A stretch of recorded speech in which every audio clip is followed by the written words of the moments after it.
Estamos felices de que puedas acompañarnos hoy. Hemos orado para que este tiempo sea de bendición para tu vida y para que el Señor pueda hablar a tu corazón. Te dejamos con el mensaje. Bueno, hermanos, espero que estén bien, como siempre. Es un placer, es una bonita oportunidad poder venir a compartir con ustedes, ¿verdad? De lo que Dios primeramente habló conmigo y lo que puso en el corazón del pastor también, para que nosotros estuviéramos compartiendo en estos días, ¿verdad? Como es costumbre, antes de compartir algún estudio, me gusta contextualizar el momento, la situación, ¿verdad? O la época en la que se encontraba o se encuentra, el momento en el que se estaba escribiendo o se sitúa la escritura del texto, ¿verdad? Porque esto nos ayuda a facilitar el entendimiento del texto. Este mes el pastor quiere y se ha decidido que estemos hablando sobre una porción de Mateo, ¿verdad?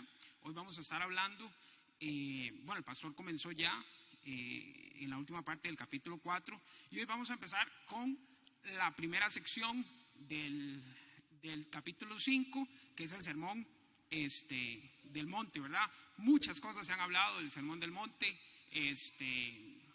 y muchas cosas bonitas y mucha teología y demás, pero esperemos que hoy el Señor nos hable de una forma nueva, ¿ok? Entonces, sabiendo que vamos a hablar de Mateo, tenemos evidencia histórica suficiente para decir que Mateo fue el que escribió, pues, su propio libro, que fue uno de los 12 discípulos, ¿verdad? Y que entonces lo que él redactó en su libro es su percepción, ¿verdad? O su forma de ver las cosas, que también fue cobrador de impuestos, lo dice en su propio libro, ¿verdad? Que el Señor llegó y le invitó a seguirle y él pues se levantó y fue y siguió a Jesús, ¿ok? Es una realidad que cada uno de los 4 evangelios que tenemos en la Biblia parte de la misma base, que es la vida y las enseñanzas de Jesús, correcto. Pero también cada uno de esos 4 evangelios tiene propias realidades o propias percepciones. Algunos escribieron algunas cosas, otros omitieron otras cosas. Sabemos, por ejemplo, que Lucas fue un evangelista muy interesado en el tema cronológico, ¿verdad? Entonces buscamos a Lucas para ver temas cronológicos y sabemos por otro lado que Mateo más bien estaba interesado en un tema, estaba más bien interesado en la temática de las cosas y de los hechos y no tanto en la cronología, ¿verdad? Y ahorita vamos a tocar un poquito de ese tiempo. Entonces, ¿por qué estoy diciendo esto? Porque la comunidad y el tiempo en el que se encuentran los evangelistas influye en la forma en la que ellos van a redactar y van a escribir. La comunidad en la que se encontraba Mateo en ese momento era judía, ¿verdad? Ortodoxa, y se encontraba en un momento de transición, o sea que estaban transicionando del judaísmo ortodoxo, digamos, al judaísmo cristiano, porque eran seguidores de Cristo, pero no dejaban de ser judíos, ¿verdad? En ese sentido, había un contexto también legalista dentro de los judíos ortodoxos, y es así que todo lo que escribe Mateo, entonces, va a tener muchas referencias y está intencionalmente escrito para una comunidad judía, y para también el equipo o las personas que podían haber en ese momento que eran ortodoxas. ¿Cómo sabemos esto? Bueno, por ejemplo, Mateo hace referencia muchas veces a elementos muy propios de los judíos. O sea, si yo hoy le escribo algo a alguien de Estados Unidos, si yo le escribo un pinto, tengo que explicarle qué es un pinto, ¿verdad? De lo contrario, si yo le escribo a Jean Paul, que me acaba de asentir con la cabeza, sobre un pinto, yo no tengo la necesidad de explicarle. Entonces, podemos ver en el libro de Mateo que él utilizó muchos elementos tradicionales del judaísmo sin explicarlas. ¿ok? Entonces estaba con la intención, estaba dirigido a ellos. Él sabía que ellos iban a entender lo que él se estaba refiriendo. A su vez también hay referencias a la ley de Moisés y una denuncia a los líderes judíos, ¿verdad? Entonces todo esto para entender que sabemos quién era Mateo, ¿verdad? Que fue uno de los discípulos, que primero era cobrador de impuestos, entender cuál era el contexto de la comunidad y también a quién estaba dirigido entonces el Evangelio de Mateo en primera instancia. ¿Me siguen? Sí. Vamos, bueno, si no los convencí, que el Señor los convenza. Bueno, muy bien. Vamos entonces, Mateo capítulo 5, versículos del 1 al 12.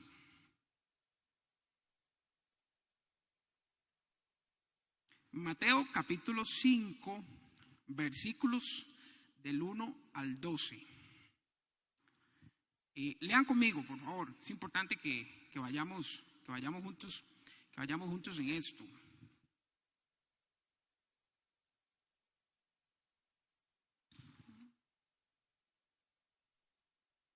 ¿Listos? Una de las recomendaciones que me han dado es que siempre voy muy rápido cuando estoy leyendo los versículos, entonces voy a ir pausado, voy a ir lento, así como el pastor que se toma 10 minutos para una lectura. Vamos a ir avanzando. Entonces, Reina Valera 1960. Viendo la multitud, subió al monte y sentándose vinieron a él sus discípulos y abriendo su boca les enseñaba diciendo: bienaventurados los pobres en espíritu, porque de ellos es el reino de los cielos. Bienaventurados los que lloran, porque ellos recibirán consolación.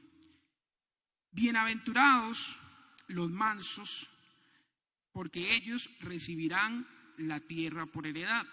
Bienaventurados los que tienen hambre y sed de justicia, porque ellos serán saciados. Bienaventurados los misericordiosos, porque ellos alcanzarán misericordia. Bienaventurados los de limpio corazón, porque ellos verán a Dios. Bienaventurados los pacificadores, porque ellos serán llamados hijos de Dios. Bienaventurados los que padecen persecución por causa de la justicia, porque de ellos es el reino de los cielos. Bienaventurados sois cuando por mi causa os vituperen, os persigan y digan toda clase de mal contra vosotros mintiendo. Gozaos y alegraos, porque vuestro galardón es grande en los cielos, porque así persiguieron a los profetas que fueron antes de vosotros. Amén. Oremos, hermanos. Padre nuestro que estás en el cielo, Señor, gracias por la oportunidad de estar en tu casa, Señor. Gracias porque podemos venir, porque podemos gozarnos, porque podemos aprender, porque podemos disfrutar, Señor. Por el simple hecho de venir y vernos, sentirnos, papá. Hace 2 años exactamente nos decían que no podíamos venir a la iglesia más y no sabíamos por cuánto tiempo íbamos a estar en medio de esa situación, Señor. Hoy podemos volver, hoy podemos celebrar, hoy podemos estar acá y alabamos su nombre por eso.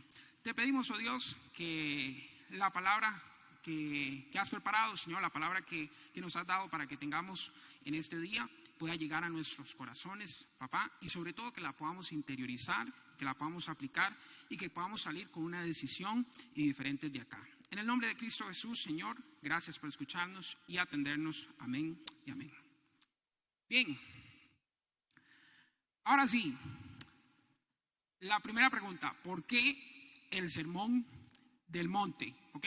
O sea, ¿qué estaba buscando Jesús con esta enseñanza y por qué además hizo cosas diferentes a las que solía hacer?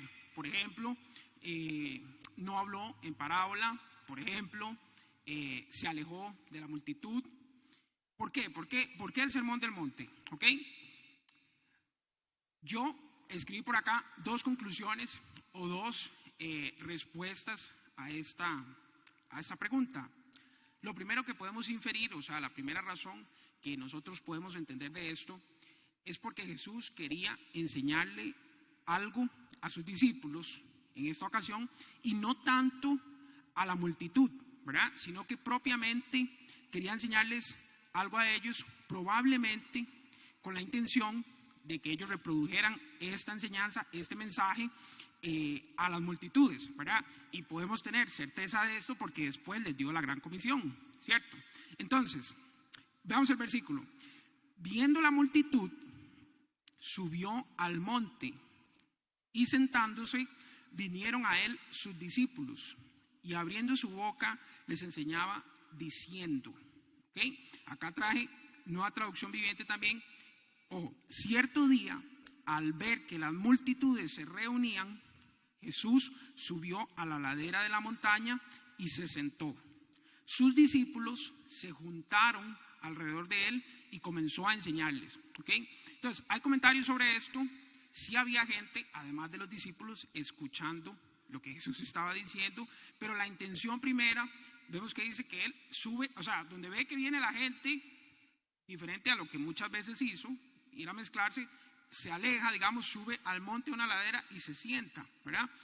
Y abriendo su boca, empezó a enseñarles. ¿A quiénes? A los discípulos, ¿verdad? Cuando un cierto día se apartó para enseñarles, ¿ok? Entonces, esa es la primera razón del por qué. ¿Por qué el sermón del monte? Porque el Señor quería enseñarles algo a los discípulos, ¿ok? Quería transmitirles un conocimiento y de forma clara, de forma explícita. La segunda razón, ¿ok? No está explícita, por lo menos yo no la veo así, aunque sí está implícita en el capítulo en general, y vamos a ver, y era revelarles la esencia, la mística, la naturaleza del reino de Dios, ¿verdad? Y cómo difería entonces del reino que ellos creían o sentían que era el reino de Dios. Y a la vez Jesús se permitió contrastar, o sea, en medio de que les explicaba esto sobre el reino, esta naturaleza del reino, se permitió contrastar la situación propia que ellos estaban viviendo o que los judíos estaban viviendo en ese momento, y les demostró, y vamos a ver esto, les demostró que aún la persona que consideraba ser más legalista o más cumplida con la ley, no estaba en la jugada papitosti, ¿ok? Recordemos entonces en medio de cuál contexto Mateo escribe el Evangelio, y que entonces había sido dirigido a judíos, hablamos, ¿verdad?, en transición a la fe cristiana, y que estaban siendo confrontados de alguna u otra forma. Recuerden que les dije que el orden de Mateo no es cronológico, entonces antes de esto ya habían pasado cosas. Ellos estaban siendo confrontados por empezar a seguir a Cristo, que de alguna forma, mediante las cosas que Jesús hizo, parecía que estaba desafiando la ley, ¿verdad?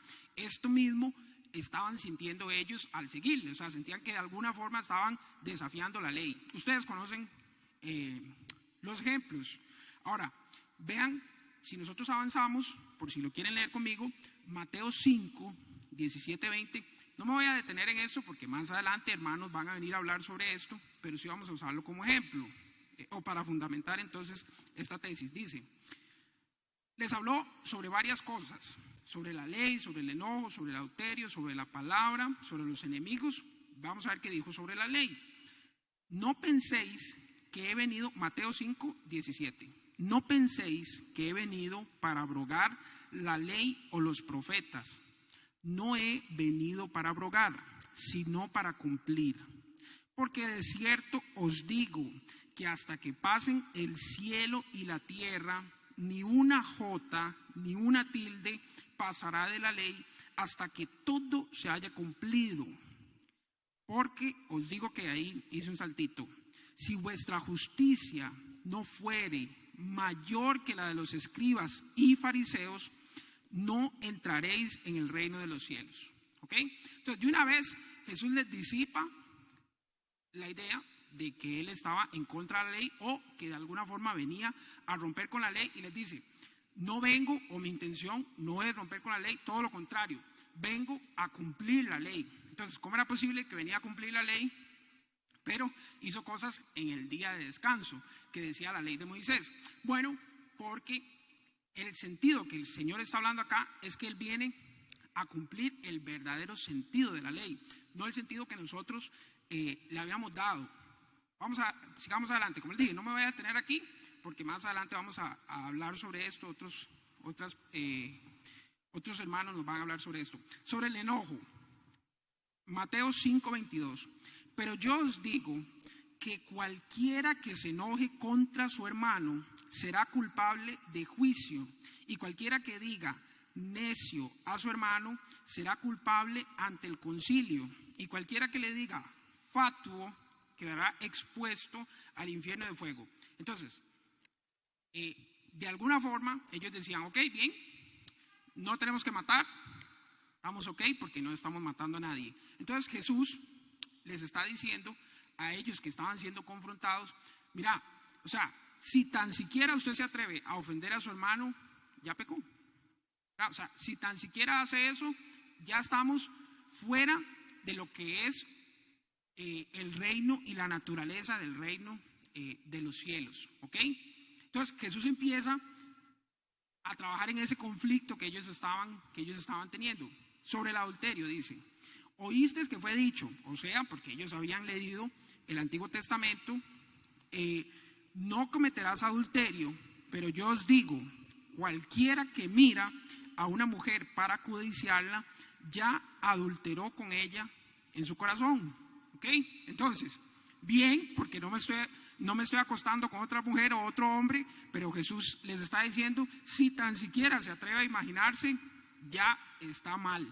¿Ok? Entonces, esto viene también porque había muchos fariseos, había muchos escribas, muchos judíos ortodoxos, que lo que estaban haciendo era literalmente buscar formas de cumplir la ley, o por lo menos de no incumplirla, ¿verdad?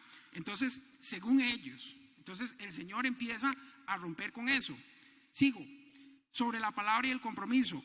Habéis oído que fue dicho a los antiguos, no perjurarás, sino cumplirás al Señor tus juramentos. Porque yo os digo, no juréis en ninguna manera, ni por el cielo, porque es el trono de Dios, ni por la tierra, porque es estrado de tus pies, ni por Jerusalén, porque es la ciudad del gran rey. O sea, misma situación. No estamos jurando por Dios, ni en el nombre de Dios. Entonces, yo juro por el cielo, juro por la tierra. Entonces, el Señor le dice, eso tampoco es. Porque si ustedes ven ahí más adelante, la palabra dice que no procede, o que esos juramentos que ellos estaban hablando no proceden de nada bueno. ¿Ok? Entonces, estaban cumpliendo con la ley, pero no con el verdadero sentido de la ley del que el Señor habla, que viene a cumplir. ¿Sí me siguen? Dice, entonces, una más y avanzamos. Sobre los enemigos, oísteis que fue dicho, ojo por ojo y diente por diente. Pero yo os digo, no resistáis al que es malo. Cualquiera que te hiera en la mejilla derecha, vuélvela también la otra. Y al que quiera ponerte en pleito, y quitarte la túnica, déjale también la capa. ¿Ok? Y termina ahí, avanza ese mensaje del Sermón del Monte, termina, sed pues vosotros perfectos, como vuestro Padre que está en los cielos es perfecto. ¿Ok? Entonces, sin detenerme, porque cada uno de esos elementos es un estudio completo, y no alejarnos de la base de la que tenemos hoy, que es 5:1 al 12. La segunda razón del porqué del Sermón del Monte es porque Jesús quería alejar a sus discípulos del legalismo. O sea, hay como hasta cierto sarcasmo, ¿verdad?, en medio de lo que Él les está diciendo. Quería entonces abrirles los ojos y que se dieran cuenta cuál era el verdadero sentido de la fe. ¿Okay? Primero, como vimos, les expresa que no ha venido a cambiar o quitar la ley, sino más bien a hacerla cumplir, que de hecho, si la hubiera cambiado, si hubiera evitado la crucifixión, ¿verdad?, hubiera sido muchísimo más fácil. Sino que entonces lo que Él quiere hacerla cumplir es en su verdadero sentir o sentido, que es no está en el hacer, o sea, no es entonces como en las leyes modernas, o sea, las que tenemos hoy nosotros, que entonces todo el mundo, abogados incluidos, lo que buscamos es la forma de cómo no hacer algo ilegal, ¿verdad? O sea, mientras no sea ilegal, estamos ok. Ustedes han escuchado que nosotros, los ciudadanos, podemos hacer todo lo que nosotros queramos, mientras que no sea ilegal, y que el gobierno pueda hacer únicamente lo que está dentro del marco, de la ley. Bueno, en este caso, no se trata de lo que nosotros hagamos para cumplir o no con la ley, sino más bien de nuestro ser, ¿ok? No es un tema material y político, sino que más bien tiene que ver con un tema espiritual, ¿ok? Entonces, primera razón, porque quería enseñarles algo, ¿ok? ¿Por qué el Sermón del Monte? Quería enseñarles algo, quería darles conocimiento, quería mostrarles cuáles son, o sea, que las leyes que nosotros creíamos que teníamos aquí, que la ley de Moisés o como la habían interpretado ellos, no estaban ni cerca de lo que era el reino de Dios realmente. Y segundo, ¿ok?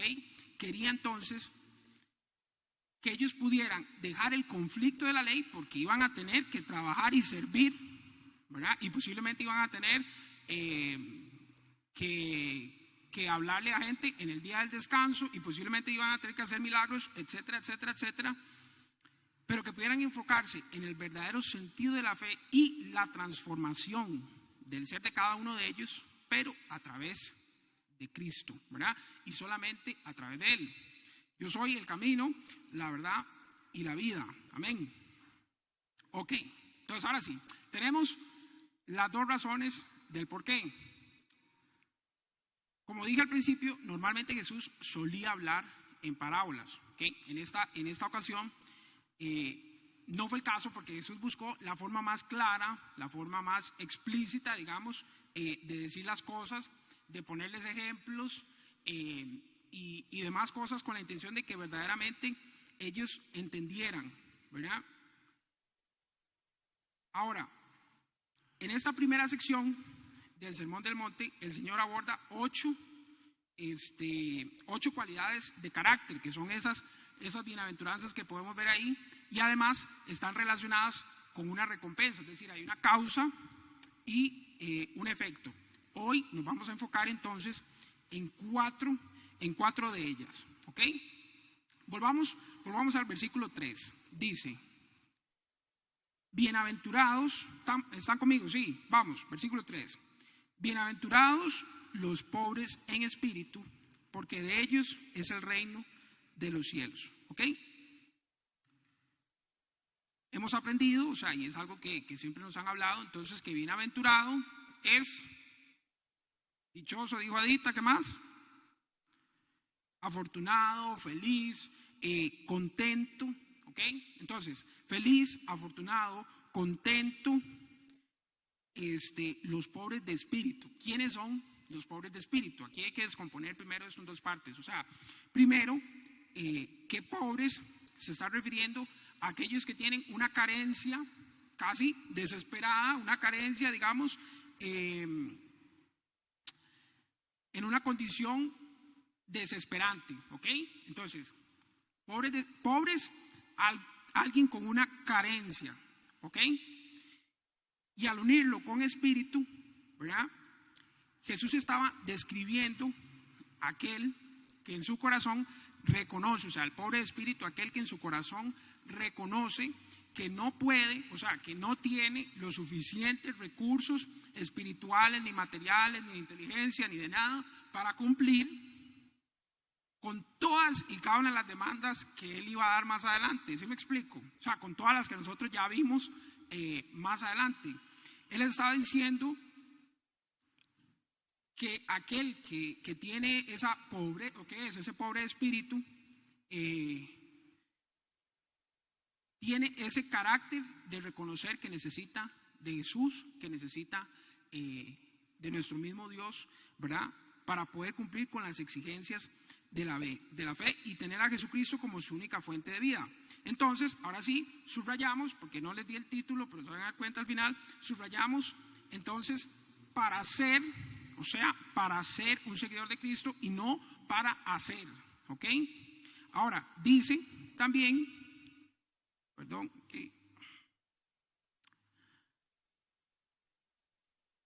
dice entonces que es dichoso, feliz aquel que reconoce que tiene total dependencia de Jesucristo y se aferra a Él, porque de ellos es el reino de los cielos. Y aquí el Señor les da o nos da un título de propiedad, o sea, porque de ellos es el reino de los cielos. Eso a la vez quiere decir que de nadie más, ¿ok? O sea, de ellos, de los pobres de espíritu, de los que reconocen que necesitan de Dios, es el reino de los cielos. De ellos y de nadie más, ¿ok? Entonces, que tienen que ser primero antes de hacer, ¿ok?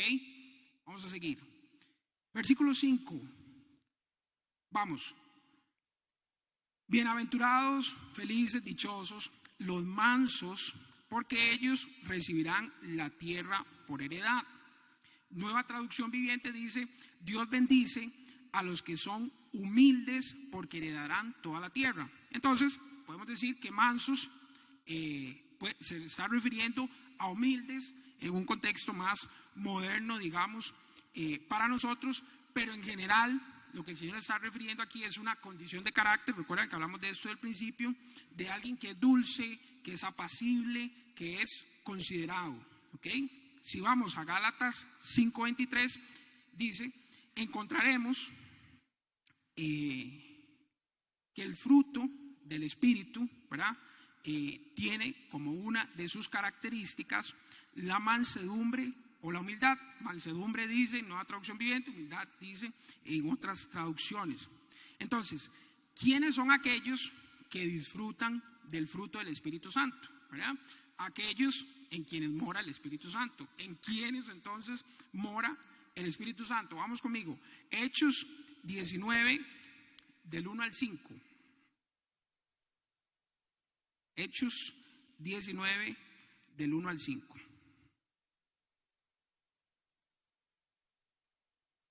Dice: aconteció que, entre tanto que Apolos estaba en Corinto, Pablo, después de recorrer las regiones superiores, vino a Éfeso, y hallando a ciertos discípulos, les dijo: ¿recibisteis el Espíritu Santo cuando creísteis?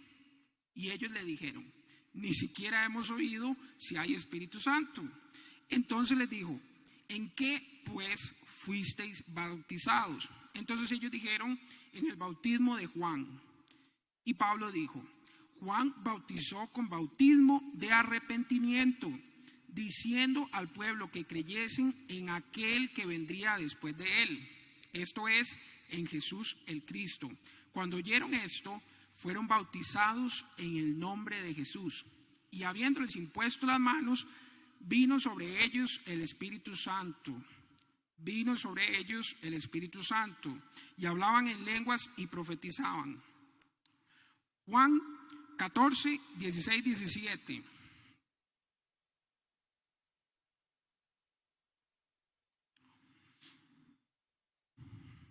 ¿Listos? Dice: y yo rogaré al Padre y os dará otro consolador, para que esté con vosotros para siempre, el Espíritu de verdad, al cual el mundo no puede recibir, porque no le ve ni le conoce, pero vosotros le conocéis, porque mora en vosotros y estará en vosotros. ¿Ok? Esta, si quieren no la buscan, la pueden escuchar e imaginarse esta historia que la conocemos. Juan 3, 8. De cierto te digo, que aquel que no naciere de nuevo no puede ver el reino de Dios. Nicodemo le dijo: ¿cómo puede un hombre nacer siendo viejo? ¿Puede acaso entrar por segunda vez en el vientre de su madre y nacer? Respondió Jesús: de cierto te digo, el que no naciere de agua y del Espíritu no puede entrar en el reino de Dios. Lo que es nacido de la carne, carne es, y lo que es nacido del Espíritu, Espíritu es. No te maravilles de que te dije, os es necesario nacer de nuevo. El viento sopla de donde quiere y oyes su sonido, mas no sabes de dónde viene ni a dónde va. Así es todo aquel que es nacido del Espíritu. ¿Ok? Entonces, el Espíritu Santo mora en aquellos a quienes ha descendido, a quienes ha entrado en su corazón, y solamente ha descendido en aquellos que han nacido de nuevo, que han nacido del Espíritu. ¿Ok? Entonces, ¿para qué hicimos o recorrimos todos esos versículos? Para lo siguiente: esa mansedumbre, esa humildad de la que está hablando Jesús, que es dichoso el que tiene esa humildad, que tiene esa mansedumbre, solo la va a tener como producto del Espíritu Santo quien haya nacido de nuevo. ¿Sí me entienden? Entonces, primeramente usted tenemos que ser, subrayo, ser nacidos de nuevo, ¿verdad? Antes de que entonces podamos tener esas cualidades y podamos hacer con lo que sigue. ¿Sí me siguen? ¿Me entienden ahí? ¿Ok? Ahora sí, verso 7. Entonces, llevamos 2. Pobres de espíritu, mansedumbre. Verso 7. Bienaventurados los misericordiosos, porque ellos alcanzarán misericordia. ¿Ok? Otra traducción dice: Dios bendice a los compasivos, porque serán tratados con compasión. ¿Ok? Como hijos de Dios, hemos experimentado ya nosotros misericordia. ¿Ok? Experimentamos misericordia desde que el Señor se dio a sí mismo por nosotros, y ya fuimos entonces nosotros justificados por Cristo y hemos recibido perdón. E incluso aún las personas que no son hijas de Dios han recibido misericordia. Ahí mismo en ese sermón más adelante Jesús les dice que Dios hace llover sobre justos y sobre injustos. O sea que tanto los hijos de Dios, tanto las personas buenas o malas, que han recibido misericordia. ¿De acuerdo? Entonces, son dichosos y alcanzan misericordia aquellos que primeramente hayan sido misericordiosos. ¿Y por qué aplica Jesús así esta ley? Porque ya Él fue primeramente misericordioso con ellos, ¿ok? O con nosotros, mejor dicho. Eso no significa que en algunas ocasiones no vayamos a recibir mal por bien. El mismo Jesús, habiendo hecho todo lo que hizo, fue maltratado, fue crucificado, todos sabemos lo que pasó un mal rato, pero alcanzó misericordia cuando el Padre lo resucitó y ascendió al trono. Amén. En ese sentido, Jesús vuelve a hacer énfasis que nosotros tenemos que tener una modificación, una actitud genuina de nuestro ser, primeramente nuestro ser, para que posteriormente entonces podamos hacer misericordia con los demás. ¿Ok? Vamos con el verso 8 y la última de las 4 condiciones de carácter que íbamos a utilizar en esta noche. Dice: bienaventurados los de limpio corazón, porque ellos verán a Dios. ¿Ok? Entonces, la pregunta es, ¿quiénes son los de limpio corazón? Santiago 4:8. Santiago 4:8.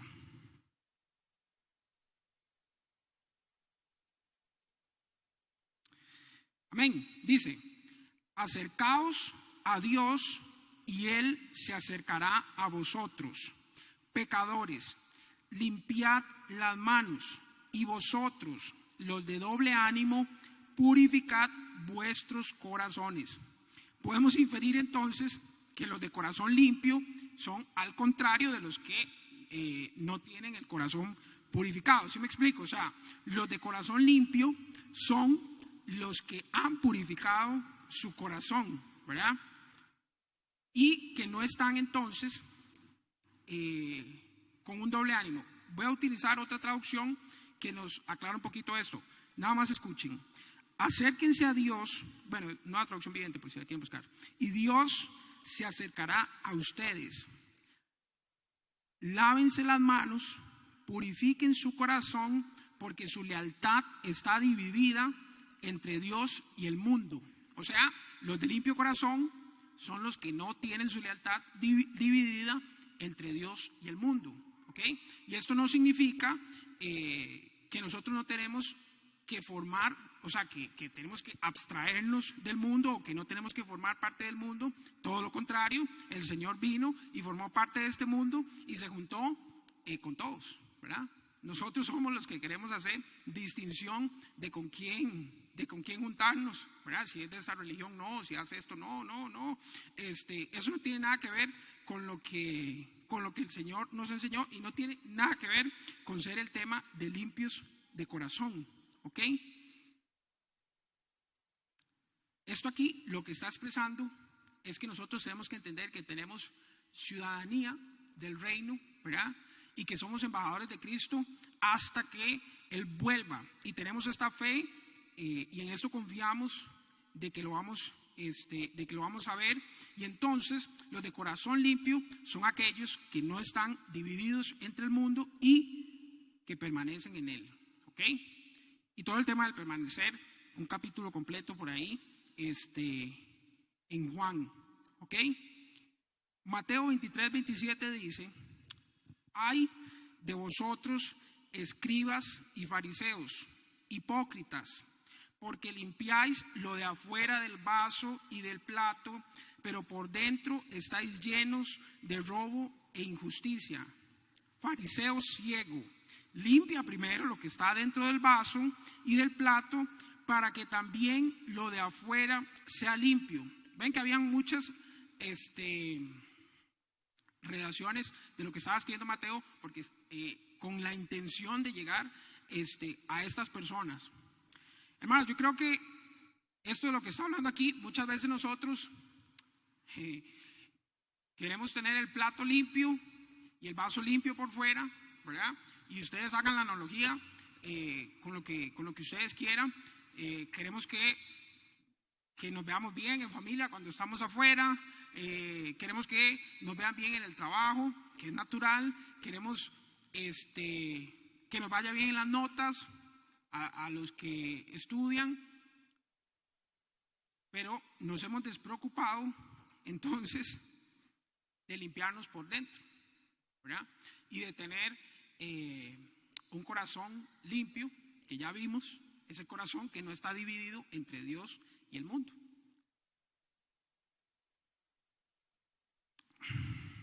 Ahora sí, vimos cuatro cosas para que empecemos a aterrizar esto, ¿ok?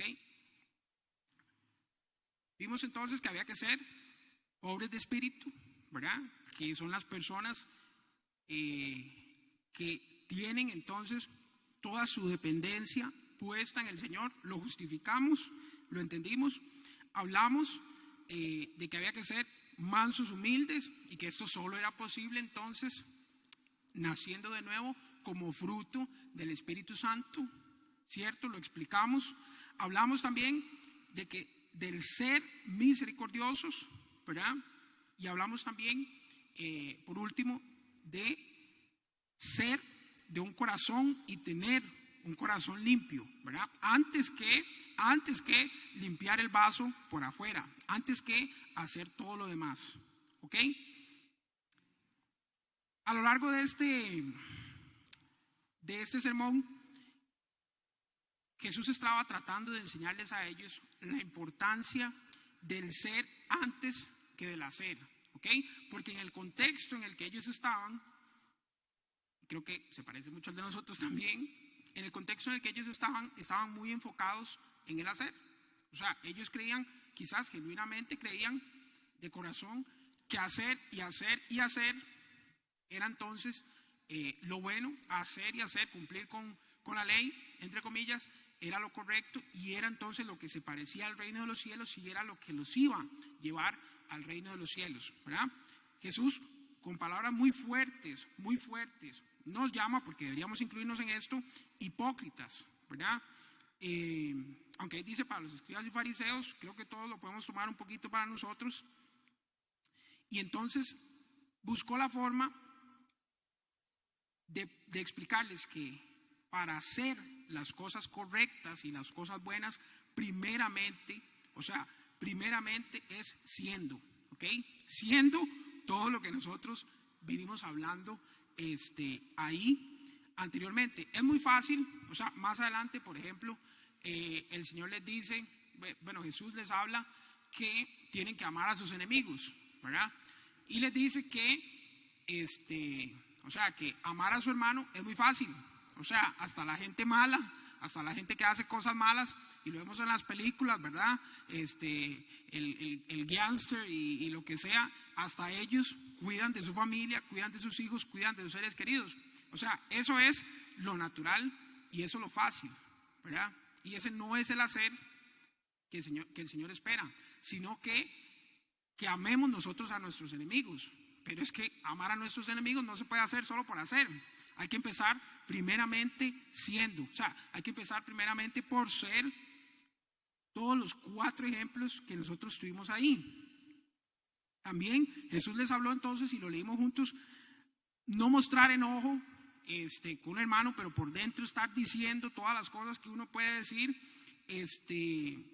dar una ofrenda por buscar que nos vean, o por dar la ofrenda, no jurar por Dios, o aplicar rituales de cualquier índole. Por ejemplo, pasémonos de religión, aplicar rituales como persinarnos, o aplicar rituales de ir a confesarnos con el Padre, o hacer la comunión, devolvámonos a nuestra religión, tener la Santa Cena.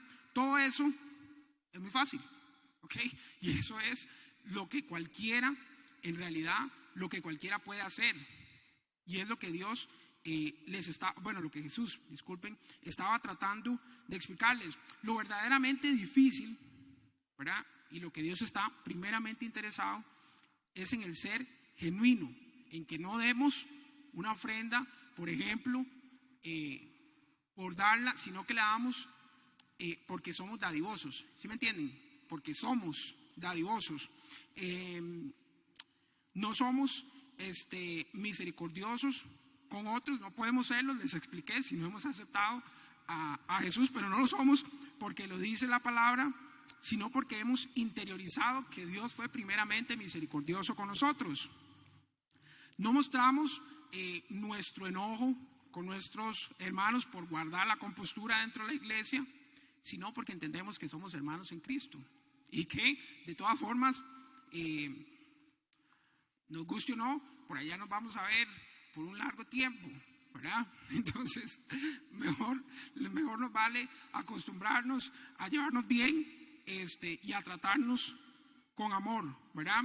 No evitamos el pecado y buscamos ser perfectos como nuestro Padre es perfecto, dice ahí en ese mismo sermón, porque la Biblia lo dice, sino y únicamente porque somos, subrayo, somos hijos redimidos en Cristo Jesús, que intentamos todos los días, nos levantamos e intentamos permanecer en Él.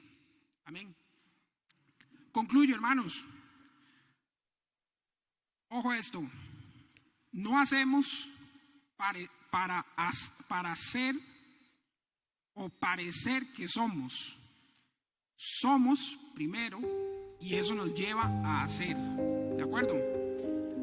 Dios está más interesado en lo que usted, en lo que yo somos, que en lo que hacemos, ¿ok? Porque lo que somos nosotros realmente entonces nos llevará a hacer lo que Él quiere que nosotros hagamos. No estuvo tan enredado, ¿verdad?